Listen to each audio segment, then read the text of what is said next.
Bonjour, merci pour l'invitation. Donc, je vais vous parler de visualisation de données avec R et notamment avec des packages que j'ai développés, FactoMiner, FactoShiny, FactoInvestigate. Et donc, aujourd'hui, je vais vous présenter des choses sur l'analyse de données. Dans une première partie, je vais détailler un petit peu les différentes méthodes d'analyse de données qui sont disponibles dans FactoMiner, les principales méthodes, on va dire, d'analyse de données qui sont disponibles dans FactoMiner et qui, je pense, peuvent vous intéresser dans votre domaine. Donc, je vais passer un peu de temps sur ces méthodes. Je ne vais pas rentrer dans le détail du cours et de comment ça fonctionne, mais plus m'intéresser à sur quel type de tableau est-ce qu'on travaille, quelles sont les problématiques auxquelles on peut répondre. Ensuite, dans une deuxième partie, je vous présenterai le package FactoMiner, ce qu'il permet de faire. Puis, l'interface FactoShiny, une interface qui permet de mettre en œuvre les méthodes de FactoMiner à travers une interface, sans avoir besoin de lignes de commande, et qui permet aussi d'avoir des graphiques qui sont interactifs et qu'on va pouvoir améliorer pour rendre les graphiques plus visibles. Ensuite, FactoInvestigate, qui est un package qui propose des rapports automatiques, qui propose un peu une première interprétation des résultats qui sont obtenus à l'issue d'une méthode d'analyse de données. Et puis, quelques mots après pour conclure. Voilà, donc les méthodes d'analyse de données, on s'intéresse principalement à un tableau. Donc ici, le rectangle en rouge, là, matérialise un peu les tableaux qu'on peut avoir en analyse de données, où on va avoir des lignes, assez souvent des individus, qui sont décrits par des variables. Et l'objectif, ça va être de résumer ce tableau de données, le synthétiser en visualisant les résultats. Donc l'objectif, c'est vraiment un objectif descriptif, exploratoire, c'est-à-dire de vouloir visualiser le maximum d'informations avec peu de graphes, souvent des graphes en 2 dimensions. Et donc après, les méthodes vont être un petit peu différentes selon la nature des variables. Donc, quand on a des variables qui sont quantitatives, on va plutôt se tourner vers l'analyse en composantes principales.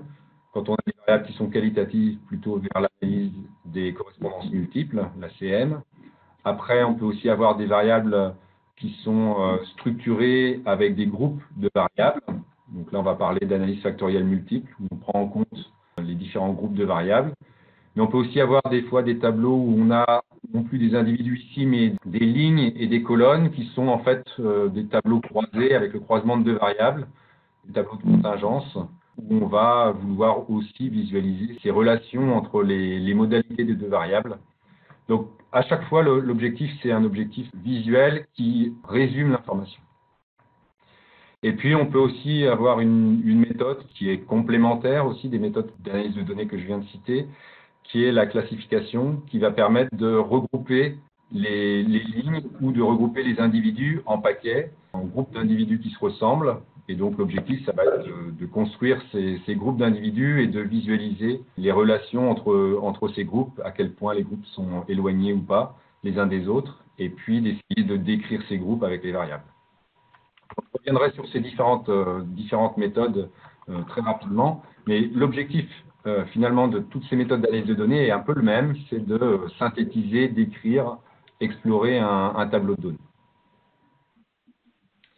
Voilà, donc je vais commencer par l'analyse en composantes principales, qui est une méthode que la plupart d'entre vous connaissent peut-être, parce que c'est la méthode qui est la plus fréquemment enseignée, qui est la méthode la plus basique, en tout cas en analyse de données, où on va s'intéresser à un tableau qui contient en ligne ce qu'on appelle des individus, donc des individus statistiques, ce ne sont pas forcément des personnes, mais des lignes. Et puis en colonne, on va avoir des variables, et les variables sont quantitatives. Ce type de tableau, on en rencontre vraiment partout. Alors j'ai essayé de prendre des exemples dans les domaines des sciences humaines et sociales. J'ai pas trop l'habitude d'utiliser d'exemples dans ces domaines-là parce que j'ai pas souvent les données. Mais voilà le genre de données qu'on peut avoir. Alors déjà en économie, on peut avoir des valeurs de différents indicateurs et dans différents pays ou dans différentes régions. Donc en ligne, on va avoir des pays ou des régions et en colonne, on va avoir différents indicateurs, le PIB, etc. par exemple. Et l'objectif, ça va être de comparer les régions, voir les régions qui ont à peu près le même profil au niveau économique et opposé à d'autres régions qui ont des profils très différents. L'autre objectif, éventuellement, ça va être de voir quels sont les indicateurs qui sont proches, c'est-à-dire les les régions qui prennent de fortes valeurs pour un indicateur prennent aussi de fortes valeurs pour un autre indicateur. Donc, on va faire en fait à la fois un bilan sur les régions, les lignes, quelles sont les lignes qui se ressemblent, et puis un bilan sur les colonnes, quelles sont les colonnes qui se ressemblent, quand est-ce qu'il y a des liaisons entre les colonnes.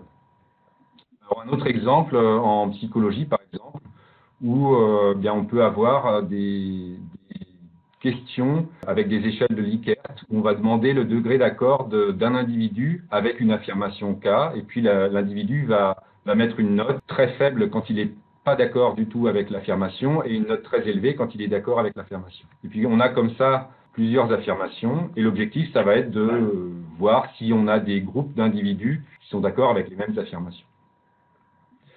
En sociologie, on peut aussi s'intéresser au temps passé dans différentes activités. Donc là, en colonne, on va avoir différentes activités et puis on va avoir des valeurs qui sont le temps dans la journée ou dans la semaine passé à une activité. Et ça peut être, on peut avoir en ligne des individus, mais on peut aussi avoir en ligne bien des CSP par exemple, c'est-à-dire qu'on va calculer la moyenne des temps passés par tous les individus d'une CSP. Le temps moyen passé par les individus d'une CSP. Et donc, on va comparer les CSP en fonction du temps passé à différentes activités. Donc, là, ça veut dire qu'en ligne, en fait, on peut avoir une réflexion sur qu'est-ce qu'on veut comparer. Est-ce qu'on veut comparer les individus ou bien des groupes d'individus? Ici, les groupes étant les CSP. Ça pourrait être aussi des classes d'âge. Et puis, un autre exemple sur le traitement de l'enquête PISA, où on a des notes des différents élèves dans les différentes disciplines pour voir quels sont les systèmes éducatifs qui fonctionnent bien. Donc, ça peut être soit, là encore, les lignes, pardon, qui sont les individus, les élèves, mais ça peut être aussi des pays, et donc on aura la note moyenne de chaque pays. Donc, voilà le type de données sur lesquelles on peut mettre en œuvre une ACP. Et donc, moi, je vais prendre un autre exemple, un exemple d'analyse sensorielle, où on a des vins, 10 vins blancs du Val-de-Loire qui sont comparés. Donc, c'est un exemple où on a demandé à des juges d'évaluer 10 vins en fonction de différentes variables qui sont ce qu'on appelle des descripteurs sensoriels. Donc, par exemple, la saveur acide, la saveur amère, les odeurs d'agrumes, etc. Donc, il y avait une trentaine de descripteurs sensoriels. Et l'objectif, c'est d'essayer de décrire les vins en fonction de ces descripteurs et de voir quels sont les vins qui se ressemblent.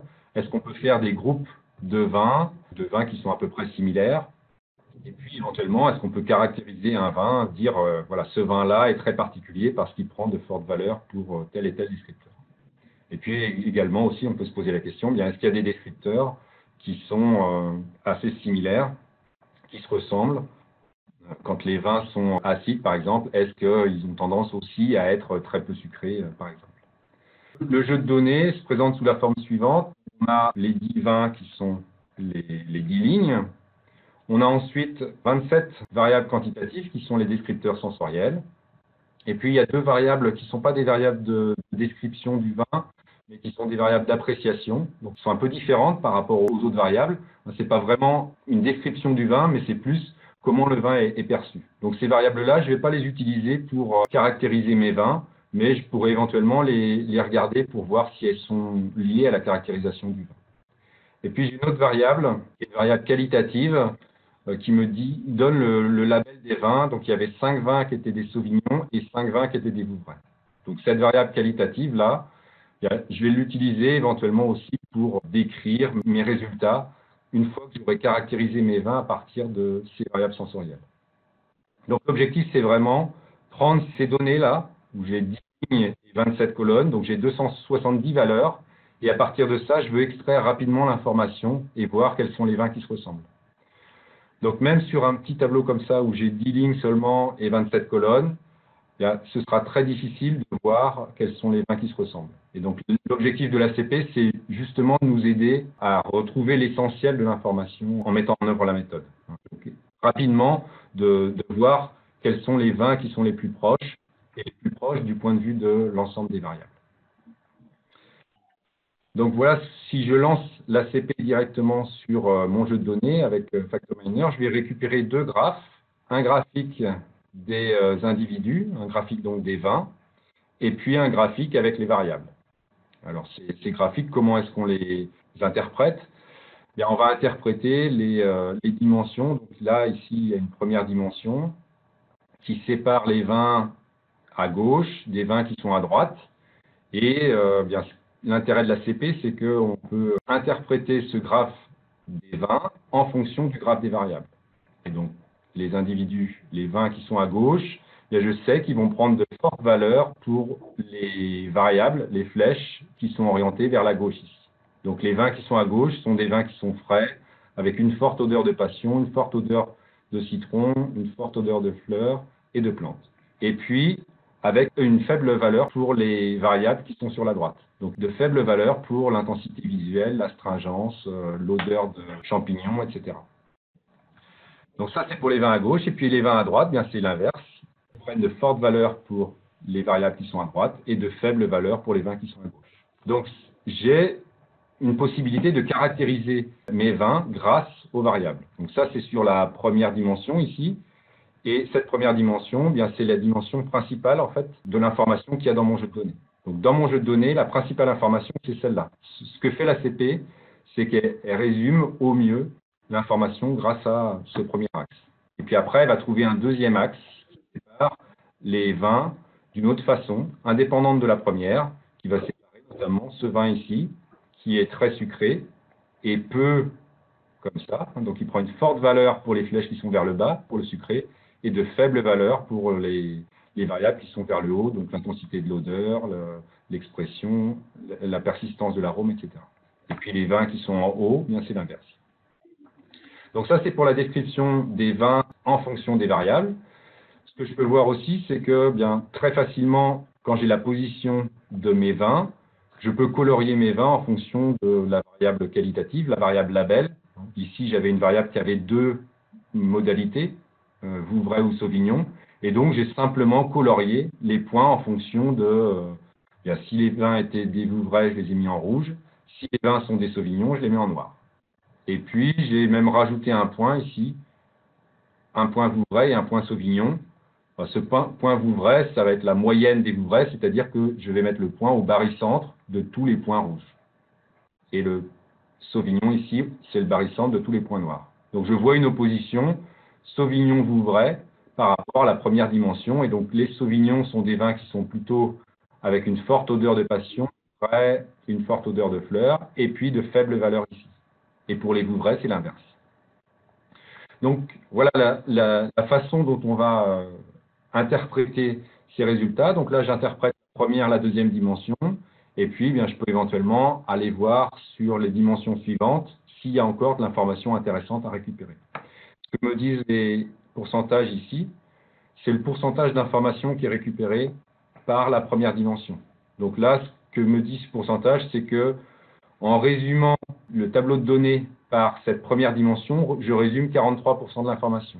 Et puis la deuxième dimension me récupère 25%. Donc avec ces deux dimensions, je récupère en gros 68% de l'information.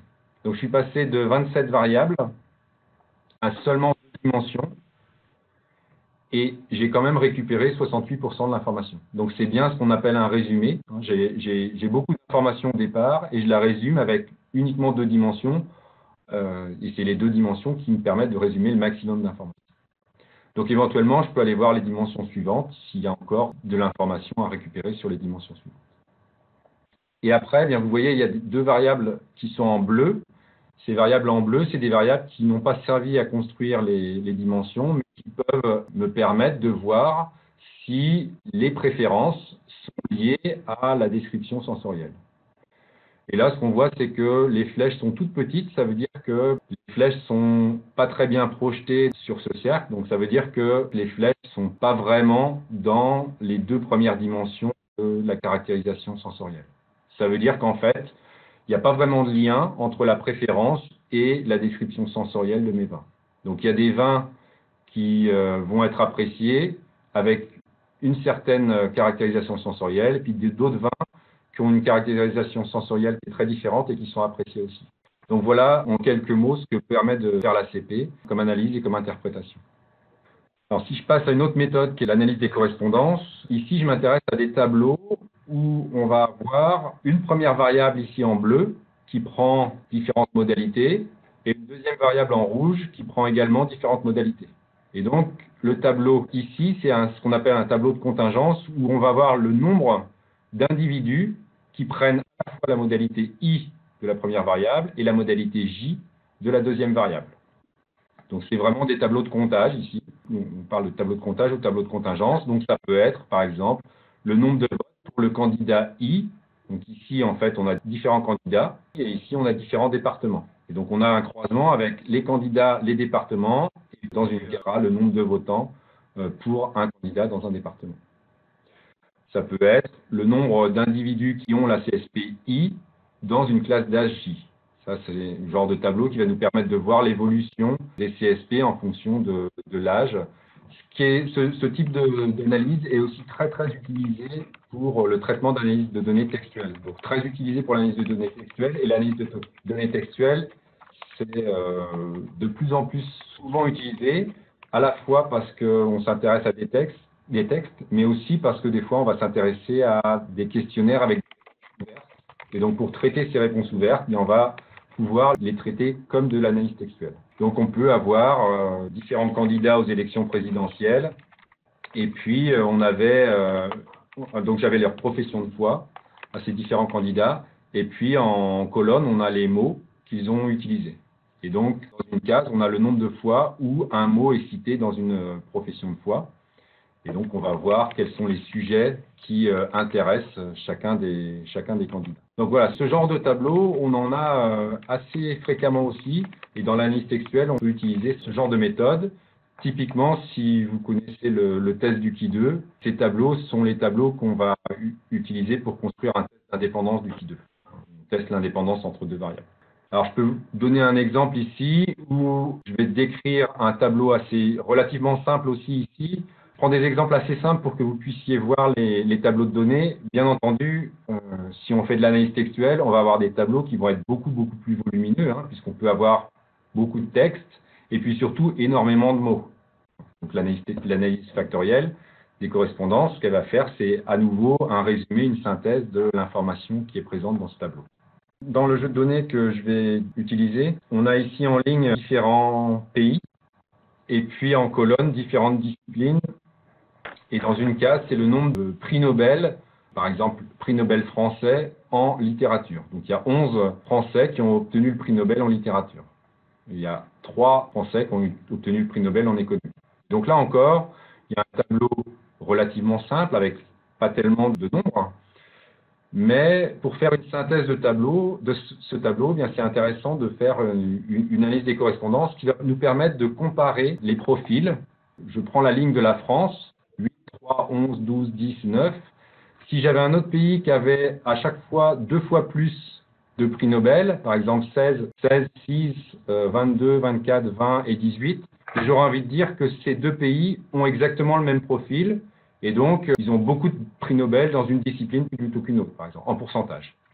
Donc, je m'intéresse plus au pourcentage et donc à savoir si un pays a surreprésentation de prix Nobel dans une discipline plutôt qu'une autre. Je ne compare pas, en fait, les données brutes.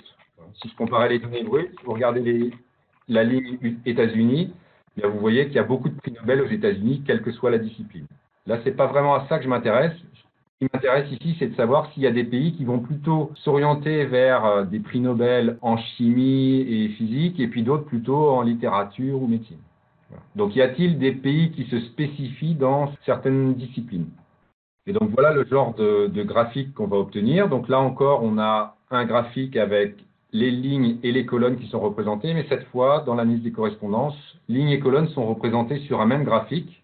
Les pays sont en bleu ici, donc mes lignes sont en bleu et les colonnes sont en rouge, donc les disciplines sont en rouge.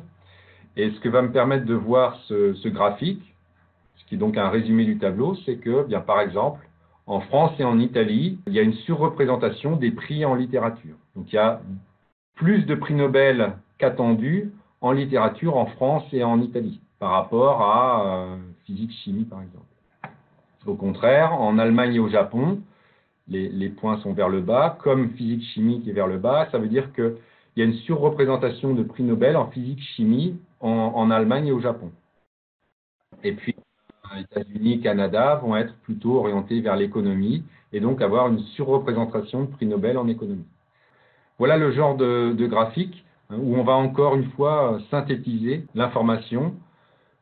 Encore une fois, ici, on a un tout petit tableau, donc on pourrait presque à la main faire cette analyse. Encore que si je vous avais donné le tableau ici et que je vous avais dit, bien, dites-moi quels sont les pays qui se ressemblent et dans quelle discipline est-ce que les pays investissent le plus, ils vont avoir beaucoup de prix Nobel. C'est pas si simple que ça à trouver, même avec peu de lignes et peu de colonnes. Et donc, l'AFC nous permet très rapidement donc d'avoir une vision synthétique de cette information. Alors, c'est d'autant plus important quand on a des tableaux avec des milliers de mots, par exemple, et puis une vingtaine de textes. Donc là, ce serait vraiment impossible à faire à la main. Et donc, l'analyse des correspondances va nous synthétiser l'information. Alors, elle va le synthétiser avec un premier graphe comme ça, mais évidemment, on va avoir besoin de plus qu'un plan, plus que 2 dimensions pour résumer l'information. Donc, on peut aller voir les plans suivants, les axes 3 et 4, par exemple, pour avoir un peu plus d'informations. Donc, je vais passer à une autre méthode qui est l'analyse des correspondances multiples pour étudier des tableaux aussi, mais cette fois, on a des individus en ligne et on va avoir des variables qui sont de nature qualitative en colonne. Et donc, je vais prendre un exemple de questionnaire qui est l'extrait d'une enquête de l'INSEE sur des questions sur l'histoire de vie.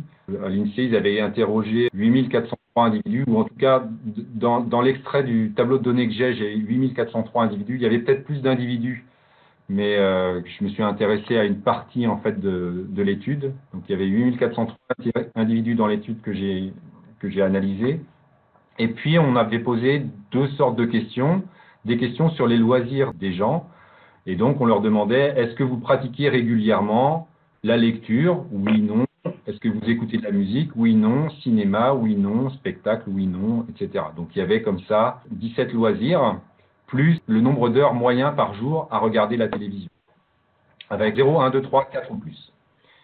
Donc ça, on avait 18 questions comme ça sur les loisirs, et puis il y avait une autre batterie de questions sur le signalétique, et donc le sexe, l'âge, la profession et le statut matrimonial des individus. Et donc l'objectif, ça va être de voir s'il y a des individus qui ont des activités qui se ressemblent, et puis si on peut faire des groupes d'individus, et éventuellement essayer de décrire les individus en fonction du signalétique.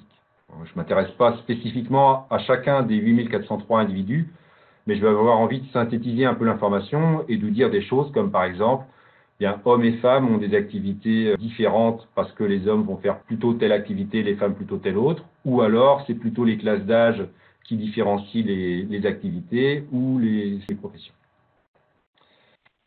Et donc on a un tableau avec en ligne les enquêtés, ensuite les 18 activités, avec oui, non, enfin les 17 activités plus la télé qui avait 5 modalités, 0, 1, 2, 3, 4 ou plus, et puis 4 variables de signalétique.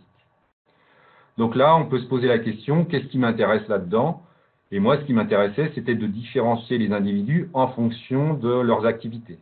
Ça signifie que je vais m'intéresser à ces activités-là comme information à prendre en compte pour calculer des distances entre individus. Et ça, dit autrement, ça veut dire que ce sont ces variables-là que je vais mettre en actif dans mon analyse. En actif, ça veut dire que c'est ces variables-là que je vais utiliser pour calculer les distances et différencier mes individus. Et puis les variables du signalétique, je vais les utiliser a posteriori. Une fois que j'aurai différencié mes individus par rapport à leurs activités, je vais utiliser cette information pour voir s'il y a un lien entre les différentes activités et des variables de signalétique. Et donc, voilà ce que donne l'ACM. Alors, l'ACM donne un graphique avec à la fois les individus et les différentes modalités. Alors, en fait, le graphique des individus, assez souvent, il nous intéresse assez peu. Les individus, ici, ce sont les points en grisé, qui nous intéressent assez peu parce que ça va nous intéresser uniquement pour éventuellement voir des groupes d'individus qui sont très séparés. Ici, je vois que tous mes individus sont dans une sorte de patate. Il n'y a pas de sous-groupe dans l'ensemble de mes individus. Donc, quand c'est comme ça, bien, je vais m'intéresser principalement, uniquement aux modalités. Donc là, j'ai repris juste les modalités et pour que le graphique soit un peu plus lisible, j'ai mis en rouge les réponses oui à la question et puis en noir, réponse non à la question. Donc, quand vous avez cinéma ici, c'est la modalité, j'ai répondu oui à cinéma. Puis cinéma ici, en noir, c'est non à la variable cinéma. Que me permet de dire ce graphe des modalités? on voit assez clairement ici, hein, avec les couleurs, qu'il y a une opposition entre, à droite, les individus qui vont avoir des activités, beaucoup d'activités, et puis en noir, les individus qui ont très peu d'activités. Hein. Un point qui sera sur la gauche, il aura tendance à avoir répondu non à beaucoup de ces variables-là, et oui à très peu de variables.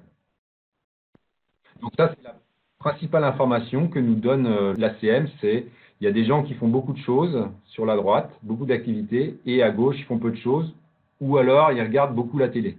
Il y a la réponse 4 pour la modalité télé. Donc les gens qui regardent beaucoup la télé ont peu d'activités. Donc ça, c'est la dimension de variabilité. Puis après, il y a une deuxième dimension qui a tendance à opposer des activités comme des gens qui ont répondu oui à sport, cinéma, ordinateur, spectacle et non à bricolage, cuisine, marche, opposé en haut à des individus qui ont répondu oui à pêche, tricot, jardinage et non à cinéma, écouter musique, etc.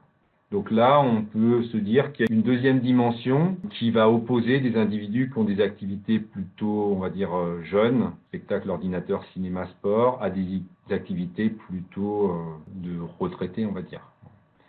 Même si on peut avoir des activités de pêche et de cinéma également. Hein. C'est ce genre d'informations qu'on va pouvoir récupérer avec l'ACM. Et puis, bien, ce que je vous ai dit, c'est qu'on peut relier ça à des variables supplémentaires, notamment les variables de signalétique. Donc, j'ai remis ici le graphe des modalités qu'on vient de voir en grand, hein, juste pour dire qu'il y avait l'opposition à droite avec plein d'activités, à gauche avec peu d'activités. Et puis en bas, les activités plutôt jeunes, et en haut, les activités plutôt personnes âgées. Et donc, ce qu'on voit, c'est que bien, si je prends les classes d'âge, je vois que j'ai 15-25 tout en bas, 25-35, 35-45, et on voit qu'il y a comme ça une évolution des classes d'âge, des jeunes ici à de plus en plus âgés, jusqu'à des personnes très âgées qui font très très peu de choses ici sur la gauche. Après, ce qu'on peut voir aussi, c'est que bien, il y a des activités qui sont différentes pour les cadres et les manœuvres ouvriers. Donc, les cadres ont plus l'opportunité de faire des activités, plus de temps ou plus d'argent pour faire des activités que les manœuvres et ouvriers. Et puis, au niveau du sexe, bien, on voit qu'il n'y a pas tant de différence que ça hein, sur les positions des points hommes-femmes, qui sont assez proches du centre du nuage. Donc voilà le type d'analyse qu'on peut faire sur des questionnaires avec une ACM. Donc là encore, hein, on va récupérer de l'information, résumer l'information, et vous pouvez voir ici, on récupère 17% de l'information, plus ici 7%, on récupère 24% de l'information qu'il y a dans le jeu de données. Alors 24%, ça peut paraître assez peu, mais il faut bien voir qu'on avait 8400 individus, et donc il y a une très forte variabilité dans les loisirs de ces 8400 personnes. On avait des jeunes, des vieux, on avait des cadres, des manœuvres, des ouvriers, des hommes, des femmes, etc. Donc évidemment, tout le monde n'a pas les mêmes activités et bien, cette variabilité-là, elle est présente et donc on ne va pas pouvoir résumer tout ça avec uniquement 2 dimensions. Donc c'est pas surprenant d'avoir des pourcentages d'inertie ici qui ne sont pas très grands. Ça veut juste dire qu'il y a aussi peut-être des choses à aller voir sur les dimensions suivantes. Donc, je peux m'intéresser à la troisième méthode d'analyse de données, qui est une méthode d'analyse factorielle multiple, peut-être que vous connaissez un petit peu moins, qui permet de prendre en compte des tableaux où on a des individus toujours décrits en ligne et où on a des variables qui sont cette fois structurées en blocs. Donc, on a plusieurs blocs de variables, chaque bloc apportant des informations qui proviennent de sources différentes ou qui sont un petit peu différentes. Et l'intérêt de l'analyse factorielle multiple, ça va être de comparer l'information apportée par ces différentes sources d'informations. Alors, dans un bloc de variables, les variables peuvent être quantitatives, ou bien elles peuvent être qualitatives, ou bien ça peut être aussi des tableaux de contingence, des tableaux de comptage. Donc, on peut avoir des groupes avec certains groupes où les variables sont qualitatives, d'autres où elles sont quantitatives, ou bien avoir que des groupes de variables quantitatives. Donc là, tout est possible ici avec l'analyse factorielle multiple. Et l'objectif, ça va être de confronter l'information apportée par chacun de ces groupes. Alors, quelques exemples. Il y a un exemple d'une enquête sur le mieux vivre, où on avait en ligne différents pays. Et puis en colonne, on avait des indicateurs qui provenaient de 5 domaines. Alors, il y avait des variables sur le bien-être matériel. Donc, on avait une série de plusieurs variables sur le bien-être matériel, des variables sur la satisfaction, des variables sur l'emploi, des variables sur la sécurité et des variables sur l'enseignement. Donc, à chaque fois, on avait différents indicateurs, mais on s'intéressait à des choses assez différenciées. Et ce qu'on veut, c'est bien savoir quels sont les pays qui se ressemblent du point de vue de l'ensemble de ces domaines, et puis après, savoir si certains pays, dans un domaine, ont des résultats qui sont très bons, alors que dans d'autres domaines, les résultats sont un peu moins bons. Donc, de comparer du point de vue de l'ensemble des domaines, et puis après, de comparer spécifiquement d'un domaine à l'autre. On peut avoir un autre type de données où on va avoir des pays en ligne, des indicateurs économiques en colonne. Donc ça, c'est ce qu'on avait vu tout à l'heure pour l'ACP. Ça peut être un tableau. Puis après, on peut voir l'évolution dans le temps. Et donc, on a ce tableau-là, une année, le même tableau une année suivante, ou tous les 5 ans. Et puis, on va vouloir voir l'évolution de chacun des pays dans le temps. On peut aussi avoir des questionnaires avec bien des échelles de Likert, ce qu'on avait vu pour l'ACP, et puis d'autres variables qui sont des variables qualitatives, et vouloir confronter ce que nous apportent les échelles de Likert et ce que nous apportent les questions qualitatives. Est-ce qu'on a à peu près la même information, ou bien qu'est-ce qui différencie l'information apportée par les échelles de Likert et les informations apportées par les questions qualitatives. Donc là, on aurait 2 groupes de variables, un groupe où on a toutes les échelles de Likert et un groupe avec toutes les questions qualitatives. On peut aussi, en analyse textuelle, voir l'évolution du traitement d'un mouvement social par les journaux à différentes dates. Donc si on prend par exemple le mouvement social des Gilets jaunes et on veut comparer le traitement de ce mouvement social par différents journaux, on peut avoir les différents journaux en ligne et puis les mots utilisés par chacun des journaux en colonne, et on va voir le nombre de fois où un mot a été utilisé par un journal. Donc ça, on peut l'avoir à une date donnée, et puis le voir 1 mois après ou 3 mois après. Et donc, est-ce que le traitement des journaux reste à peu près le même, ou est-ce qu'il y a des journaux qui vont évoluer dans le temps dans le traitement de cette information? Donc là, l'idée, c'est de prendre des tableaux d'analyse textuelle classiques, et puis de les voir dans le temps, pour voir l'évolution. Voilà, donc je vais vous présenter un exemple en reprenant l'exemple des vins que j'avais tout à l'heure. Cet exemple des vins, tout à l'heure, en fait, c'était une description sensorielle qui avait été faite par des experts. Et en fait, il y a aussi eu une dégustation faite par des consommateurs et une autre dégustation qui a été faite par des étudiants. Donc en fait, on a la description des 10 vins par le jury d'experts, la description des 10 vins par le jury de consommateurs et la description par un jury d'étudiants. Est-ce que je peux caractériser les vins en utilisant à la fois la caractérisation des experts, des consommateurs, des étudiants? Donc ça, c'est un objectif qui ressemble assez fortement à celui de l'ACP, c'est comment caractériser les vins, comment décrire les vins. Ça, c'est ce que fait l'ACP, sauf que je vais utiliser les trois jurys. Mais après, ce que je peux faire aussi, c'est est-ce que les vins sont décrits de la même façon par chacun des jurys? Ou est-ce qu'il y a des spécificités d'un jury ou d'un autre? Ou encore, est-ce que je peux comparer les typologies des vins qui sont fournis par chacun des jurys? D'accord? La carte que j'avais pour les experts, la carte des vins que j'avais obtenue avec les experts, est-ce qu'elle est assez similaire à la carte des vins que me fournissent les consommateurs? L'analyse factorielle multiple va justement permettre de comparer l'information apportée par ces différents groupes. Et puis, on peut avoir des variables d'appréciation. Donc là, c'est des consommateurs qui mettent des notes d'appréciation. Donc ça, bien, comme tout à l'heure, l'appréciation, je vais le mettre en supplémentaire pour voir s'il y a un lien entre la description sensorielle et l'appréciation. Et puis, bien, j'ai toujours ma variable label là, qui correspond au Vouvray ou Sauvignon, qui est une variable qualitative, que je vais pouvoir utiliser là encore. Voilà le graphe de l'analyse factorielle multiple, où je retrouve finalement une opposition entre les vins Sauvignon, ici en rouge, et les vins Vouvray en vert. Donc il y a des différences assez marquées entre les vins rouges et les vins verts. Comment je peux décrire ces différences? Bien, toujours en utilisant le graphe des variables. Et donc le graphe des variables, bien, il est très chargé. Alors est-ce que ça c'est gênant? Oui et non. En fait, il est chargé parce qu'il y a beaucoup d'informations et qu'on veut voir beaucoup de choses. On est en train d'essayer de comparer 3 jurys avec chacun qui a utilisé beaucoup de descripteurs. Donc c'est normal qu'il y ait beaucoup d'informations. Ce qu'on peut faire par contre, c'est regarder le graphe de plus près et s'intéresser par exemple à mettre en très plein et avec des labels que certains descripteurs. Donc, par exemple, le descripteur saveur acide, où je vois que les étudiants et les consommateurs perçoivent la saveur acide à peu près de la même façon. Par contre, les experts le perçoivent de façon un peu différente. Donc, voilà, peut-être qu'il y a une différence d'appréciation de ce descripteur acide entre les experts et les étudiants ou consommateurs.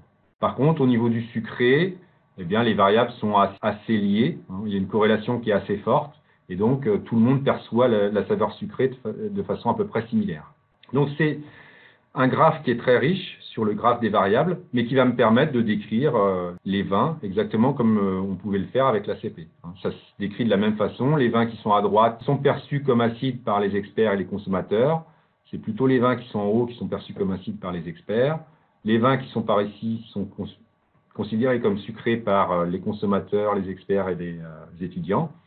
Voilà. Donc ça, je peux décrire exactement comme pour l'ACP. Ce que j'ai en plus avec l'analyse factorielle multiple, c'est des comparaisons directes entre l'ensemble de l'information obtenue avec les experts, l'ensemble de l'information obtenue par les étudiants ou par les consommateurs.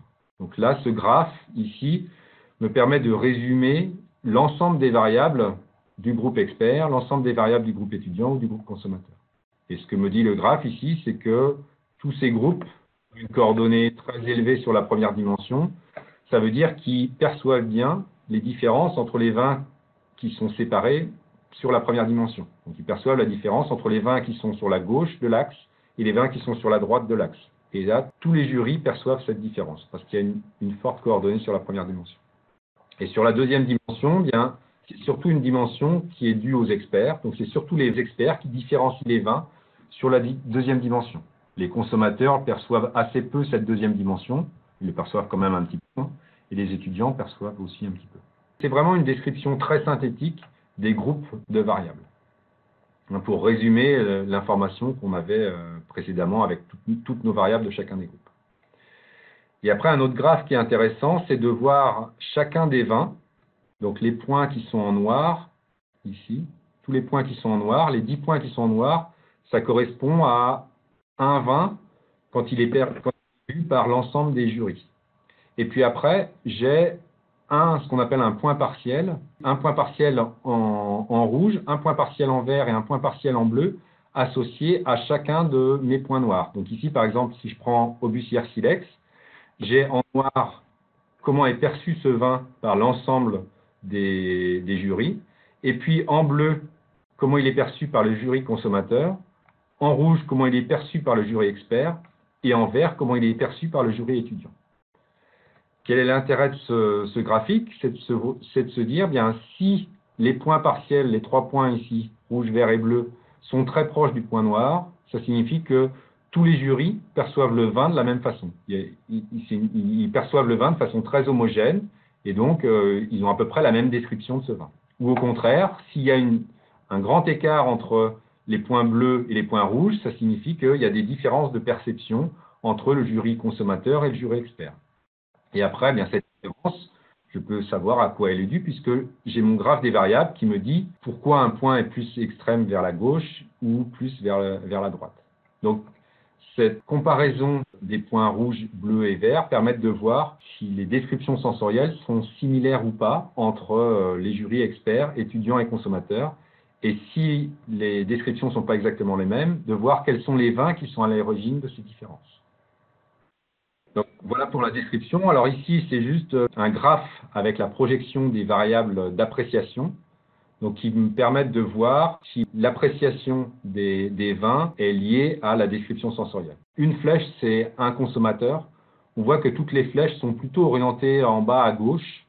Et en bas à gauche, c'était le vin Aubussière Silex, qui était un vin plus sucré. Et donc, c'était ce vin-là qui était le plus apprécié, puisque le vin qui est par ici en bas à gauche est le vin pour lequel les variables d'appréciation prennent de fortes valeurs pour beaucoup de consommateurs.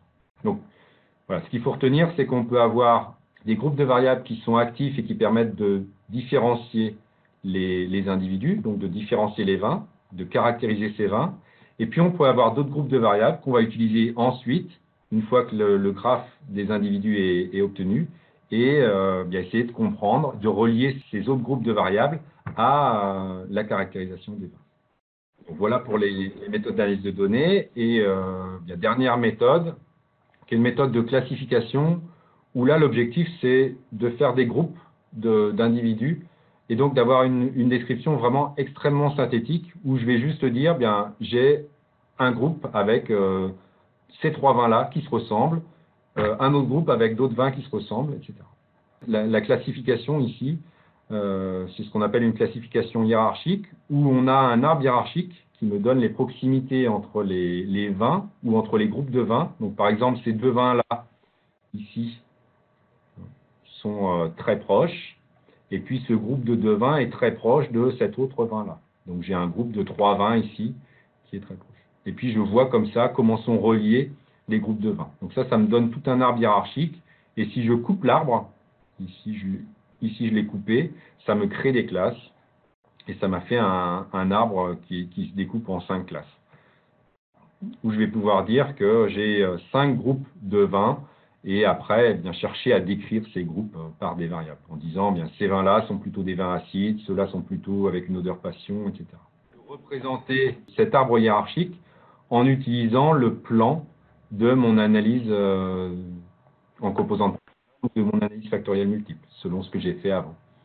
Donc là, j'ai à la fois l'information ici du plan de mon ACP ou de mon AFM, et puis au-dessus, j'ai un arbre hiérarchique qui me montre les proximités entre les vins.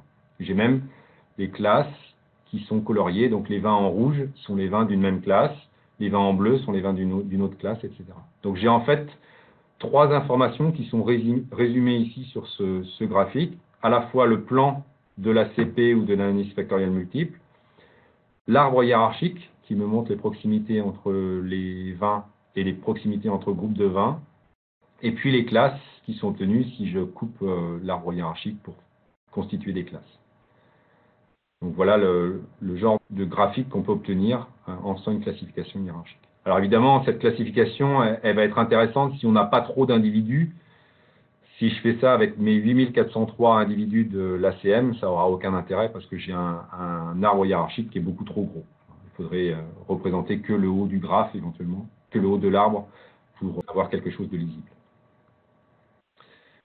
Voilà, donc maintenant, comment mettre ça en œuvre sur Factominer? Alors déjà, tous les graphiques que j'ai montrés sont issus de Factominer et c'est pas très compliqué de mettre ça en œuvre. Alors, qu'est-ce qu'il y a dans Factominer? Qu'est-ce que c'est que Factominer? Donc, en quelques mots, c'est un package qui est disponible sur R, qui est gratuit, qui permet de mettre en œuvre les factoriels que je vous ai montrés, des méthodes de classification également.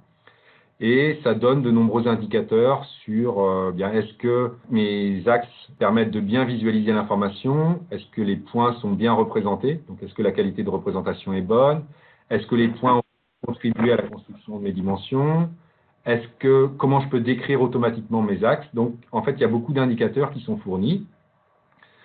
Il y a possibilité d'ajouter des variables supplémentaires ou bien des individus supplémentaires. Donc, je dis ça parce qu'il y a des fonctions d'ACP dans R qui ne permettent pas de faire ça. Donc là, c'est assez facile de le faire.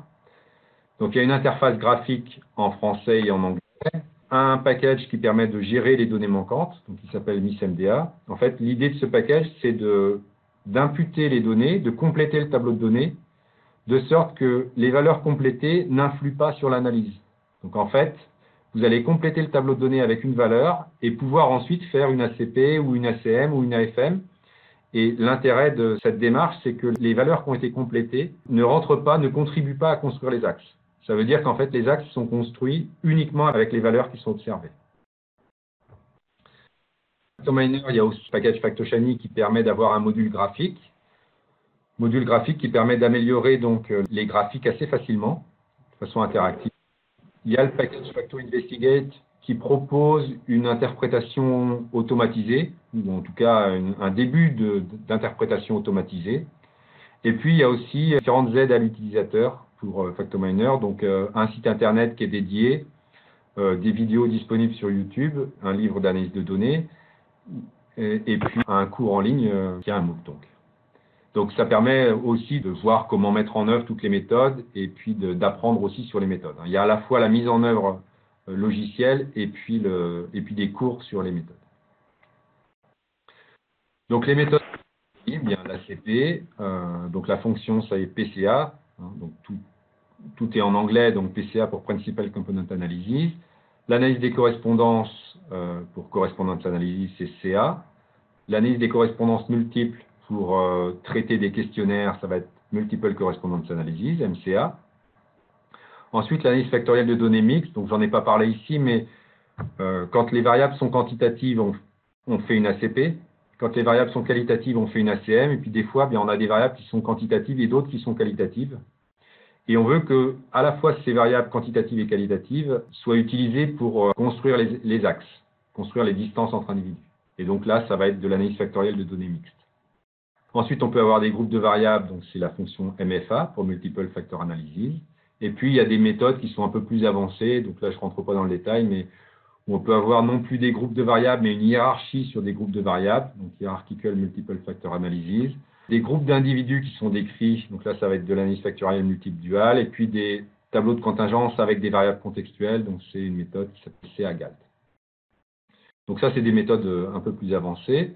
Et puis des méthodes de classification, donc HCPC pour faire la classification, et puis des fonctions un peu outils qui permettent de décrire une variable qualitative. Donc par exemple, si vous avez une variable qualitative et plein d'autres variables quantitatives ou qualitatives, bien, ça peut être intéressant de savoir quelles sont les variables la plus liées à cette variable. Et donc là, il y a une fonction qui s'appelle catDes qui permet de trier toutes les variables pour voir les variables les plus liées à la variable qui nous intéresse. Et ça, c'est notamment utilisé pour décrire les classes. On va décrire une classe d'individus en cherchant les variables qui sont les plus liées à cette variable de classe. Je peux m'intéresser maintenant aux packages qui sont liés à Factominer. Donc, le package FactoShiny qui propose une interface et des graphiques interactifs. Donc ça, c'est pour vraiment faciliter l'utilisation des packages pour les utilisateurs, notamment ceux qui ne connaissent pas trop R. Donc le package FactoInvestigate pour avoir des rapports automatisés, qui propose une interprétation des résultats, et le package MISMDA qui permet la gestion des données manquantes. Avant d'aller sur les différents packages, il y a donc des aides à l'utilisateur, donc un site internet en français et en anglais avec des exemples d'aides sur les différentes fonctions, des références, un lien vers le MOOC, vers des améliorations graphiques, les données manquantes, etc. Il y a également un Google Group, donc si vous voulez poser des questions parce que vous ne savez pas comment mettre en œuvre la méthode ou vous vous posez des questions, bien vous pouvez poser des questions sur un Google Group. Ou au moins regarder déjà avant si la question n'a pas déjà été posée. Et les questions peuvent être posées en français ou en anglais. Et puis, bien, je vais rentrer dans l'utilisation de FactoShiny et bien, en fait, faire une petite démonstration pour vous montrer comment fonctionne FactoShiny. La petite démonstration, bien, en fait, je vais prendre un exemple. Je vais aller sur R et prendre l'exemple des 20 pour vous montrer comment mettre en œuvre l'exemple des 20. Donc là, ici, c'est les lignes de code qui me permettent d'importer le jeu de données. Je charge le package, donc librairie FactoShiny, ça me permet de juste charger le package. Et puis après, j'utilise la fonction PCA Shiny sur mon jeu de données 20 que je viens d'importer ici. Donc là, je charge le package. Ici, j'importe le jeu de données.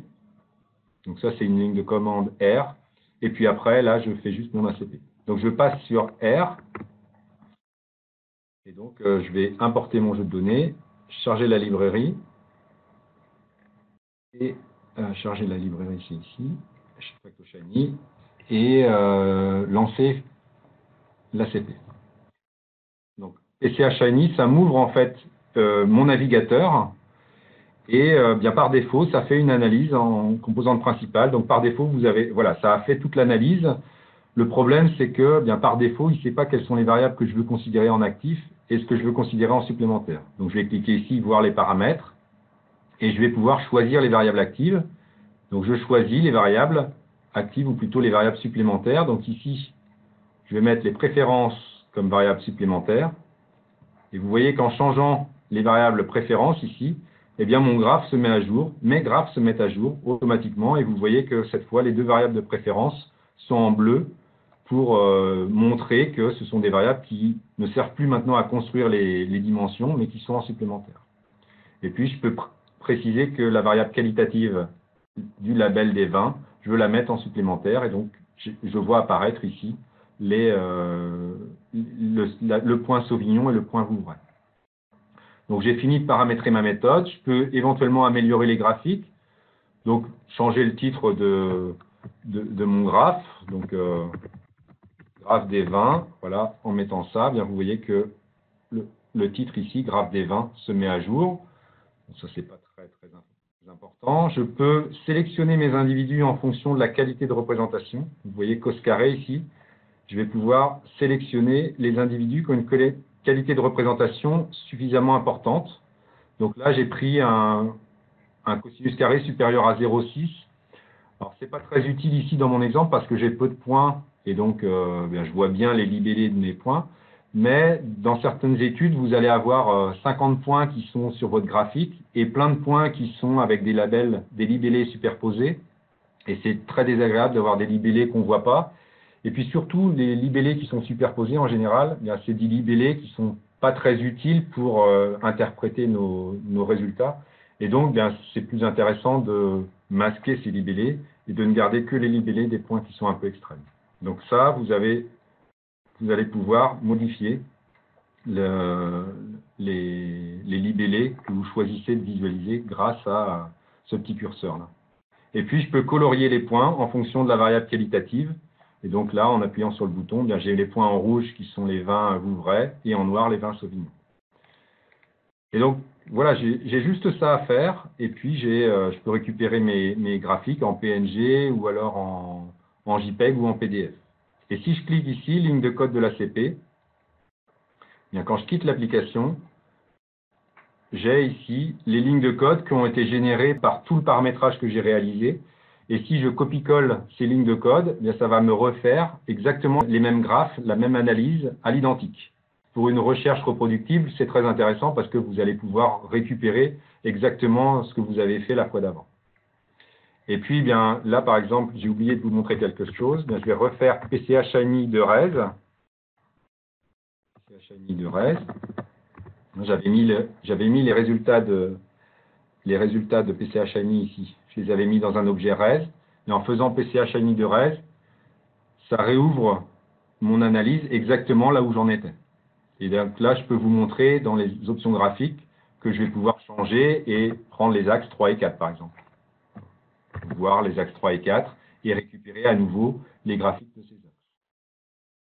Et puis, après, vous avez aussi des indicateurs numériques, ici, avec les principaux résultats, les pourcentages d'inertie associés à chaque axe, les informations sur les individus, sur les variables actives et les variables supplémentaires. Donc, tous les résultats numériques sont fournis également. Et puis, vous avez une description automatique des axes qui vous permet d'avoir, dimension par dimension, les variables qui sont les plus liées à chacun des axes. Donc, par exemple, ici, ma dimension 1, elle est très liée à la variable fruit confit, puisqu'il y a un coefficient de corrélation de 0,93. C'est la variable la plus liée. Et donc, quand on a énormément de variables dans une analyse, c'est assez pratique de savoir quelles sont les variables les plus liées. Alors, les plus liées positivement ici, ou les plus liées négativement ici. Donc, je vais utiliser à la fois ces variables ici et ces variables-là pour décrire ma dimension. Et les variables qui restent ici sont celles pour lesquelles c'est significatif au seuil de 5%. Donc, on a une description des dimensions assez facilement, et puis dimension 1, dimension 2, où évidemment la dimension 2, je vais avoir un peu moins de variables, et puis dimension 3, où je vais avoir, j'ai même plus de variables qui permettent de bien caractériser mes axes. Donc, je pense que c'est même pas la peine d'aller voir la dimension 3 ici. Voilà, donc là, après, je ressors de mon application. Et ce que je vous ai montré ici pour l'ACP, vous avez exactement la même chose pour les autres méthodes, l'analyse des correspondances, l'analyse des correspondances multiples ou l'AFM. Donc, vous pouvez mettre en œuvre exactement ces méthodes de la même façon. Et puis, ici, je vous ai mis un lien vers une vidéo de démonstration si vous voulez revoir un petit peu ce que je vous ai montré sur FactoShiny. Alors, Facto Investigate, donc c'est un package que j'ai créé il n'y a pas très longtemps. J'ai pas tellement de retours pour l'instant, donc je ne sais pas si ça marche vraiment bien. Mais c'est un package qui propose une première interprétation des résultats. Alors, l'idée, c'est de... Vous faites votre analyse, donc vous mettez les variables qui sont actives, les variables qui sont supplémentaires, vous faites votre ACP par exemple, et puis vous faites investigate des résultats de votre ACP, et ça vous donne un premier petit rapport sur les principaux résultats.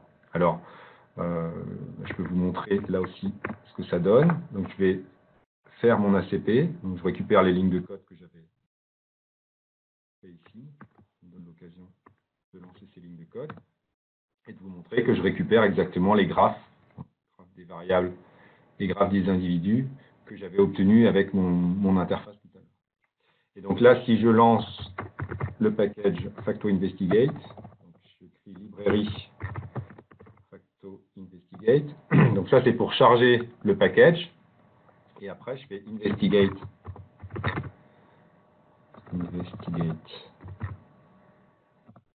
de res.pca, donc des résultats de mon analyse.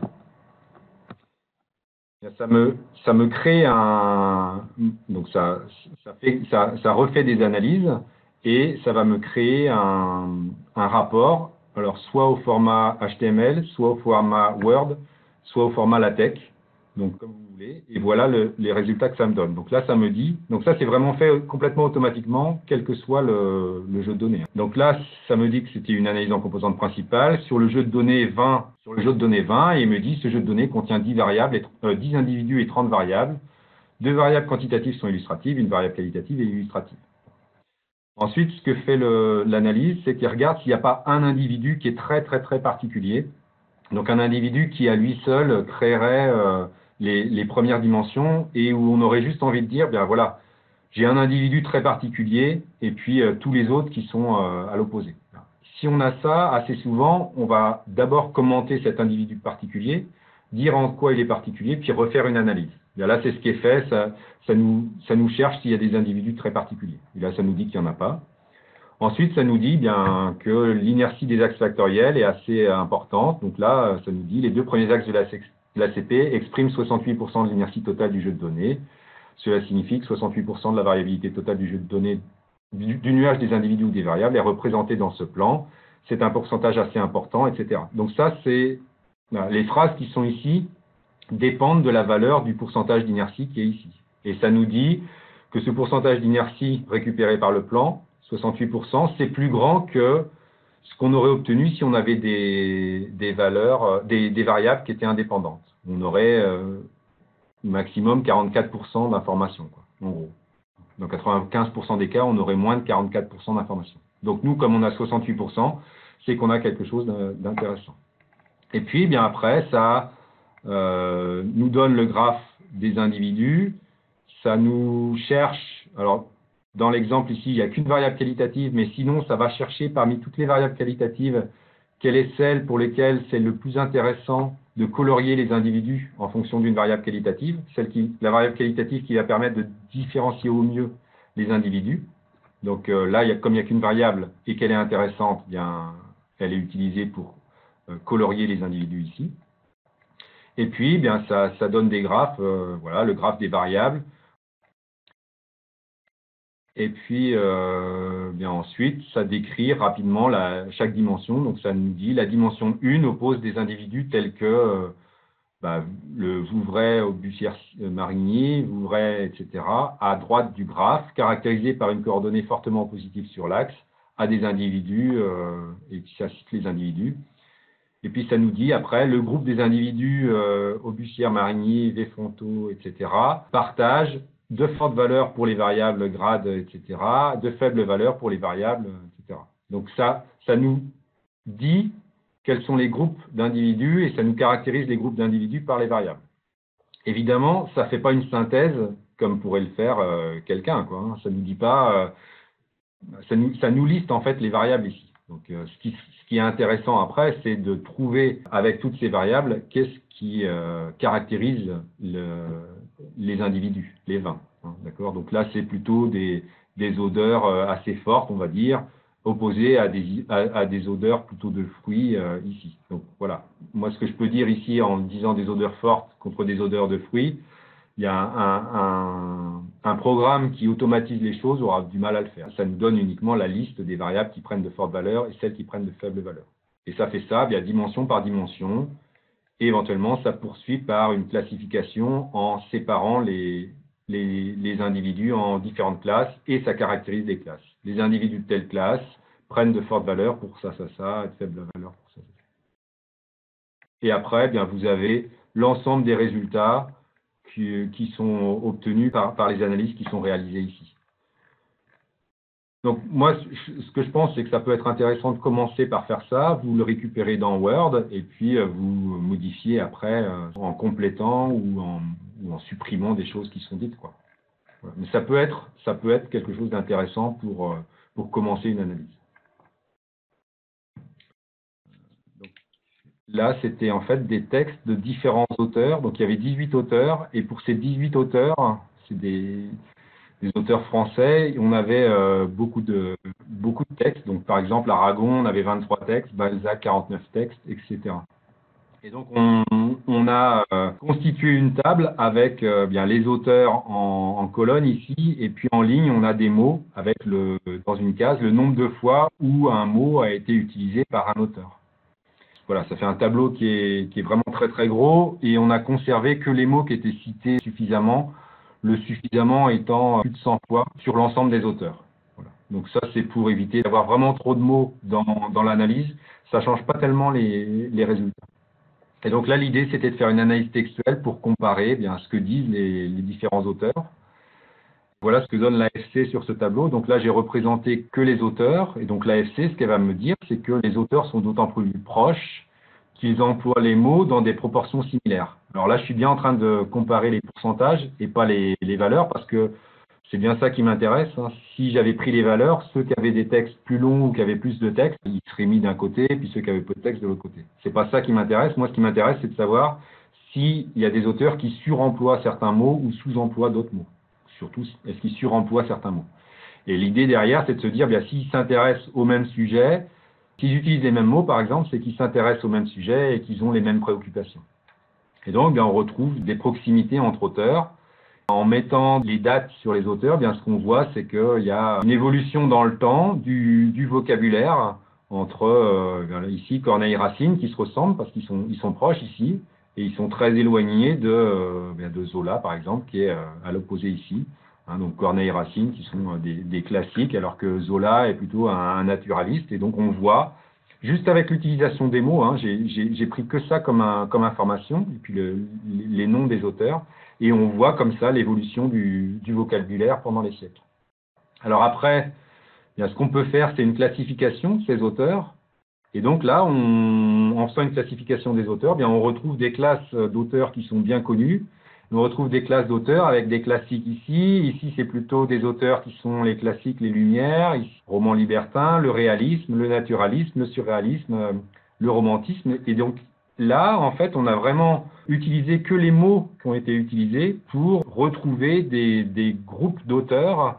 Et ces groupes d'auteurs sont connus quoi, sur les courants littéraires, finalement. Donc on retrouve avec l'analyse textuelle ici des courants littéraires et on va pouvoir dire par exemple que Stendhal et Balzac qui sont ici, qui sont des réalistes, sont très éloignés de Lamartine qui est un romantique et on retrouve une opposition entre les réalistes qui veulent s'opposer aux romantiques qui sont dans l'excès. Les naturalistes et les réalistes s'intéressent un peu au même sujet et qui veulent montrer la société telle qu'elle est, que le roman devient le miroir de la société. Donc, voilà, là, l'analyse textuelle nous permet de faire ça de façon automatique et on peut évidemment voir quels sont les mots qui sont utilisés. Donc là, il y a évidemment beaucoup de mots. J'ai pu supprimer le libellé de certains mots et ne mettre les libellés que de quelques mots pour y voir un petit peu plus clair et mettre ces mots d'une couleur qui correspond aux mots qui sont suremployés par les auteurs d'une classe. Donc là, par exemple, les classiques vont avoir tendance à suremployer les mots qui sont ici, état, alerme, diadème, etc. Les romantiques vont utiliser les mots qui sont ici.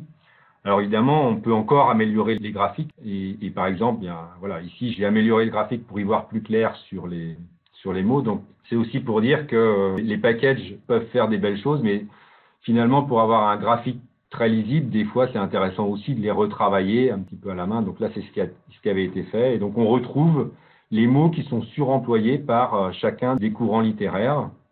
Et donc l'évolution aussi du vocabulaire au fil du temps, hein, puisque là, il y a la flèche de l'évolution des auteurs, et cette flèche-là, elle est aussi présente ici, hein, puisque c'est le même graphe, dans l'évolution du vocabulaire et l'évolution des sujets de société qui sont traités. Donc je vais conclure. C'est juste une conclusion pour dire, voilà, il y a Factominer, qui est le package qui permet de mettre en œuvre les méthodes, FactoShiny qui donne un menu déroulant et des graphes interactifs, MISMDA pour la gestion de données manquantes, et FactoInvestigate pour des rapports automatisés.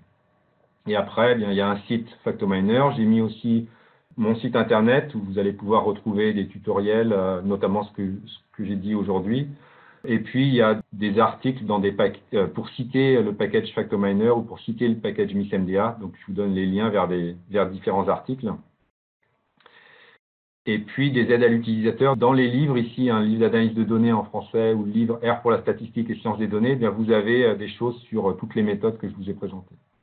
Et puis actuellement, donc ce que je vous disais, hein, il y a le MOOC d'analyse de données multidimensionnelle qui est joué.